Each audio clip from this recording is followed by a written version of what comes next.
Hello everyone, welcome back to our channel on Skill Does It. आज आमर वीडियोर topic रही 6 package services of ICDS बा ICDS रो सेवा समूह विषय रे।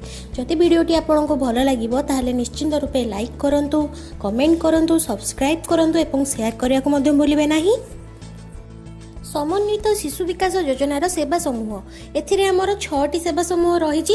भितर प्रथम रोचे परिपूरक पुष्टि साधन, तापर प्रतिषेधक व्यवस्था, स्वास्थ्य परीक्षा, परामर्श सेवा, पुष्टि और स्वास्थ्य संबंधी शिक्षा, अणआनुष्ठानिक प्राक विद्यालय शिक्षा। प्रथमे आमे जानिबा परिपूरक पुष्टि साधन विषय रे। आम दैनंदिन जीवन में अनेक समय यह देखा जाए कि माँ और शिशु को परिवार सठिक परिमाण खाद्य पाई पारती नहीं। तेणु परिपूरक पुष्टि साधन कार्यक्रम माध्यम यही अतिरिक्त खाद्य सेमानक शरीर पर नियंट होता पुष्टि भरणा करने उद्दिष्ट। यही अतिरिक्त खाद्य घरे खाऊा खाद्य सहित खाଇବା आवश्यक।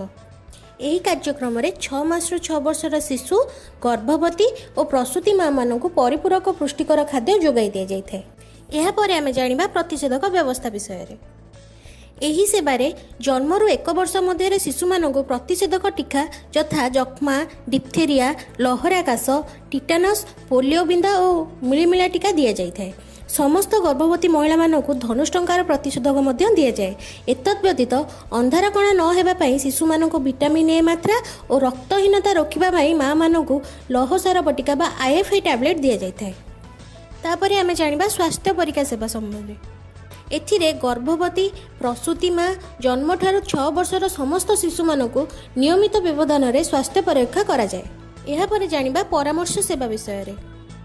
एही कार्यक्रम रे जे शिशु माने पुष्टिहीन किंबा हठात अतिरिक्त मात्रा अस्वस्थ होई पड़ती किंबा दिव्यांग शिशु मानक प्रथमे प्राथमिक स्वास्थ्य केन्द्र को एवं तापरे जिला चिकित्सालय को उन्नत चिकित्सा बा परामर्श पाई पठाए। यापर आम जाना स्वास्थ्य और पुष्टि शिक्षा संबंध में 15 ରୁ 45 वर्ष पर्यंत समस्त महिला को विशेषकर गर्भवती और प्रसूति माँ मानक पुष्टि और स्वास्थ्य संबंधी शिक्षा दे सेमानकर अज्ञता दूर कराए।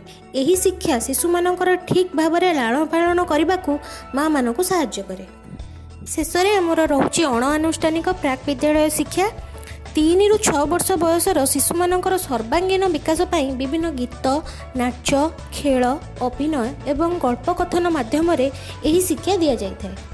यापर आम जाना आईसीडीएस पुनर्गठन व्यवस्था विषय restructuring of ICDS.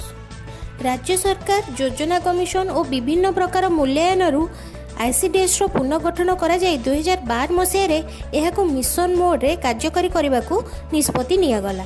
Mission mode रे अंगनवाड़ी केन्द्र गुड़ी को सक्रिय अंगनवाड़ी केन्द्र रे परिणत करने कहगला। जेपरी यह स्वास्थ्य, पुष्टि और आद्य शैशव शिक्षा रे ग्रामर प्रथम केन्द्रबिंदु हेबो। एथिपाई अंगनवाड़ी केन्द्र गुड़ी को आद्य शैशव शिक्षा और विकास केन्द्र भाव में कार्यकारी करा जिबा उपरे गुरुत्व दि जाइछि। एही मिशन में अंतर्भुक्त सेवा समूह हेउछि आद्य शैशव जत्न शिक्षा और विकास, पुष्टि और जत्न संबंधी परामर्श, स्वास्थ्य सेवा समूह, गोष्ठी को प्रवर्ताइबा, सचेतन कराइबा और सूचना शिक्षा जोगाजोग। For watching, for more videos subscribe our channel.